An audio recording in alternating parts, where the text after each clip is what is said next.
What's good with the YouTube? You already know, Big Flacco with a convict's perspective. And I'm going to smash, dash, and slide on through with a whole lot of energy because we got a CYA story coming from none other than Dreamer, man, from Eastside San Jose, Eastside Hoods, man. Hey, so hit the bell notification, subscribe, comment, do all those things to help support this channel. And we got a really interesting topic. We've heard of people talk about how things have kicked off in YA. Some tell real stories, some tell little embellished stories, right? We're going to talk to none other than Dreamer, right, about his experience when the shit started to kick off with the Bulldogs in CYA, because he was a part of that. When they started to go to war and started to fight on all the fucking barracks in YA, you got some story to tell, man. Let's get to it. What's up, Dreamer? All right. Yeah, well, this is back in 89, bro. That's my recollection, right? We got a letter from the big homies. One of my homies from Eastside Hoods, the other was a big homie and sent us word that the Bulldogs were no longer a part of us. And it explained it kind of in detail to where, we can understand, bro. But basically, they were on site, which is what it said, exactly in his words from the big homies. So those fools are on site. They're not to be trusted. They're not to be, fucked with no more. Basically, they're no longer a part of us. So, we took that, bro. Fucking my boy brought it to me. There was I say 7 of us from the hoods right there together. We talked about it first. We were like, hey, fucking look, check this out.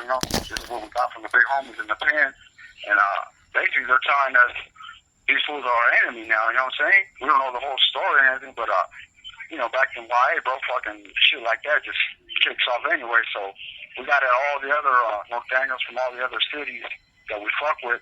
And we're letting them know that, look, check this out. This call and your telephone number will be monitored and recorded.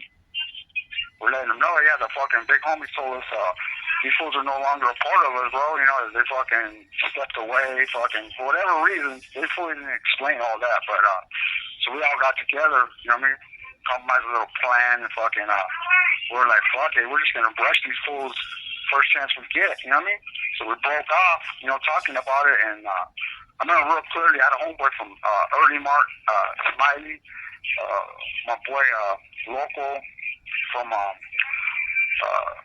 was there. There's a couple of homies, Sykes, my boy Sykes. I think he was from Fremont or somewhere around there, but anyways, they came with me on the first, kind of like the first wave, how we do in the pen. We fucking just, they were at the handball courts, and they were pretty deep, don't get me wrong. Fucking Fresno and San Jose are the deepest cars in YA. At least 15 heads on each compa. Because we had different compas around there, different dorms.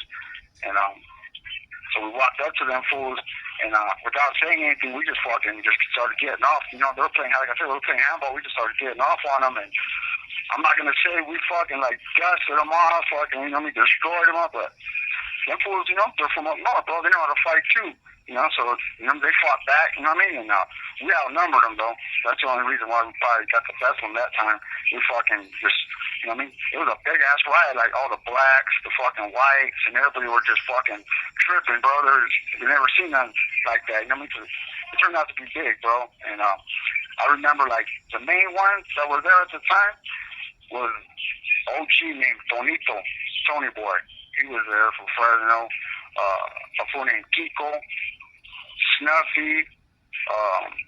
There's a couple fools from Parkside, right? That ended up after this first riot. They ended up coming to us and started talking to us about what's the issue, and this is how down the road F-14ers came about, because these fools separated themselves from the other Bulldogs. Because these fools, they're worried about what they were doing, because you could tell, bro, after they didn't fucking try to talk about nothing, just these fools were asking us from Parkside, they were asking, what the whole script was. But the other fools, of course, they were just going to go up again.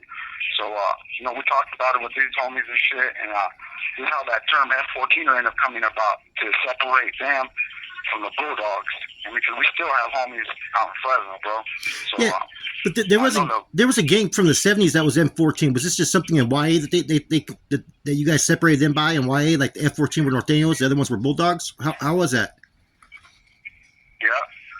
Yeah, this ended up coming, like I said, it didn't come overnight or nothing, but, because these fools started kicking with us, Like other cities, worse actually, to explain, like, I say, like, Corcoran, Parlier, some fools from Tula. Of course, they started aligning with some Bulldogs, because this was not the only time we got off. The first one was the biggest one, though. I mean, that shit went on for a while, bro. It was not no fucking quick riot, where they had to fucking bring hell of extra cops from other yards and everything, because it just kept going. And like I said, the next day, they kicked off the next day immediately on the next hall, which was, this from my homies from the hoods were there. I guess 2 Bulldogs tried to rush a couple of my boys. Well, they did rush a couple of my boys, and there was like 4 of us from the hoods over there, and plus the homies from Sac, fucking San Fran, other areas. Of course they jumped in right away. You know what I mean? And fucking, they handled their business, bro. But while all this was kicking off, right? This is how it started getting worse and worse, bro. Just like a riot, mainline shit. Everything just started progressing. From that little incident, they kicked a couple of the Bulldogs to our dorm for lockup, because in YA you have Inyo and Yuba. Those are the main lockups in Carl Holden and OH Close. So they would send you to the next dorm's lockup. And I remember specifically this one Bulldog came over that got into the riot with Carlos Roman, my boy at the time Rocky, and Thumper was over there. This fool came to our lockup, bro. So automatically I had the homie from San Fran to get him out to use the bathroom, because they didn't have bathrooms inside the lockup room. Some of them didn't. So we had this fool pulled out, you know what I mean? And as soon as he got to the bathroom stalls, me and Rambo from Stockthorn and Loco from Sakura, we fucking got that fool in the bathroom stalls and just beat the dog shit. I mean, that one we beat the damn brakes off this fool. You know what I mean? He had no chance. This is fool named Negro from Fresno County Bulldogs. His homeboy Cisco, these fools know who this fool is because they put that fool level. That fool stood there and watched us, and one of my homies ended just slapping him out the way. But that shit was kicking out, bro. So, after that, I mean, it was tick for tack. It was basically tick for tack, huh? It was tick for tack and stuff like that. Yeah, bro. Check this out. I had a homeboy Sabato from the hoods. Well, I still do. But they were in the gym one day. This is how bad it got. This is like a year and a half later.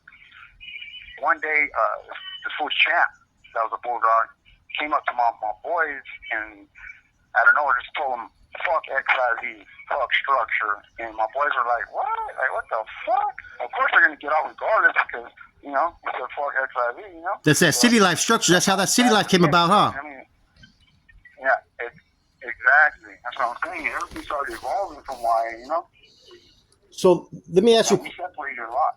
Let me ask you this question, right? Was that incident with the Bulldogs the first incident between Nortenos and Bulldogs in YA, period? That was the first one in OH Close. If they had one before that, I never heard of it. You know what I mean? As far as I know, that was the very first one because those are all the OGs right there. Bonito, Snuffy, I can't remember this one fool's name. He's from, I think it was Pico or something like that. These fools had been there for a while, bro. And I mean, 2 of them were parked there, like I said. And, they were one asking us, like, hey, what's this all about? Fucking the other Bulldogs that were just straight Bulldogs that didn't want to talk, not supposed to, but, like I said, I think they already had a heads up. You know what I mean? So was about to go down. So who are the big hitters from? Who was the big hitters from the north at that time in YA? Like the ones that were known. There was a lot, bro. But I can name a few. At the time of Bajaro from Salinas, Rambo from Stockthorn, Capone from Stockthorn, Gangster from Stockthorn. Few of my boys over there with me put in hella work, bro, because we got there, we fucking had to establish our name quick. And my fucking homies had a lot of love for it. This call and or telephone number will be monitored and recorded. In the Big Casper from Sac, Little Mo from San Fran. Fuck, bro, I go on and on, bro. There's a gang of fools that were fucking with the business. You know what I mean? From all cities, bro. Yep. Like, fuck. And the Bulldogs had their hitters too, huh? Oh yeah, bro. Yeah, bro. That's what I'm saying. It was not no pushover like we fucking just like won and they threw up a flag or Fuck no, bro. That shit was rocking, bro. Because the reason why I say that's the very first one is this is in '89, bro. I had never heard of anything prior to that. And we got word from the big homie. I mean, at the time was Gusano from Song Ho. NF member. You know that name, right? Which one? Who was it? Which Gusano. from San Jose, the big homie from? Mendoza. Is that right? Yeah, yeah. With Yeah, that's with where we got word from. with the L? His little brother was there with me. George? His little brother from the hood. You're talking about Lucky, right? Chris. Who? Chris. I'm talking about Chris. Sabato. His little brother. Oh, okay. You know who that is? All right. No, okay. Yeah. Yeah. He was there.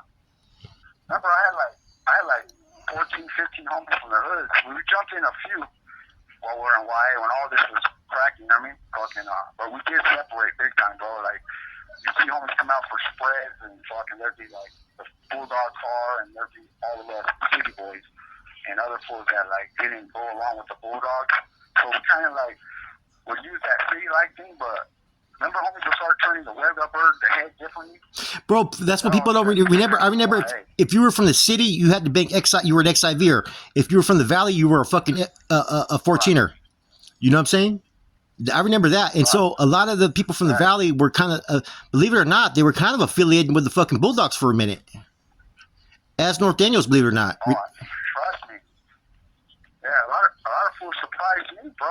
Like, only from, I couldn't say really surprised, but like from Visa, Parlier, you know, the closer to Fresno, they started watching with them, bro. And yeah, bro, it was a trip, homie. Like, you could feel the tension every day. Like, we're mobbing because I'm telling you, it wasn't just an overnight thing, bro. It was incident after incident. You know what I mean? Walking to school. You know what I mean? Shit like that. So there you had it, 1989, the first ever riot between the Nortenos and Bulldogs. Dreamer just fucking explained it, man. Were any weapons used, or was this just all fists? Yeah, 89. Was it all fist? Nah, there was we had like battery packs, you know what I mean? There was nothing like weapons used at the time, you know? Eventually shit started happening like that, the cuttings, you know what I mean? Mm-hmm. Over there it's not like big major stabbings and why at the time, you know what I mean? Somebody pokes you, it's gonna be like, you know, like one or two pokes, you know what I mean? And why, you know? Yeah. That's how it used to be. So pretty much now Opened up chest. were these same individuals? Did you guys used to get along with these guys at first? Yeah, first, well, I mean, put it like this, bro. Being we're the two biggest cars, San Jose and Fresno, we got along, but at the same time, there was always a fucking, like, you have that tension feeling like, you know, eventually one day we're going to get into it with these fools because we're deep fucking, you know what I mean? It's just the way it is. You know what I mean? We'll start sizing each other up. You know what I mean? Oh yeah, San Jose and Fresno will always be like if you get a chance to fight someone from San Jose and Fresno, right? They are always going to put their all into that fight, bro, because that person can't lose and go back and tell his homeboys he lost. There's no way in hell. There's no way they want to say that they lost to someone from San Jose or from Fresno, bro. That's 100% fact. So they're going to give it their all, man. Anyways, I think this is going to be a good one right here, Dreamer. I think we're going to get a lot of views on this because people have been nobody's ever talked about the first ever riot with the Bulldogs in YA, bro. You know what I mean? Okay. Let's see what it does, man. You know. Okay. You have 60 seconds remaining. All right. With that said, we appreciate Dreamer, man. One love, man. I'm gonna run this so people can hear this story. This is a good one, brother. All right, my boy.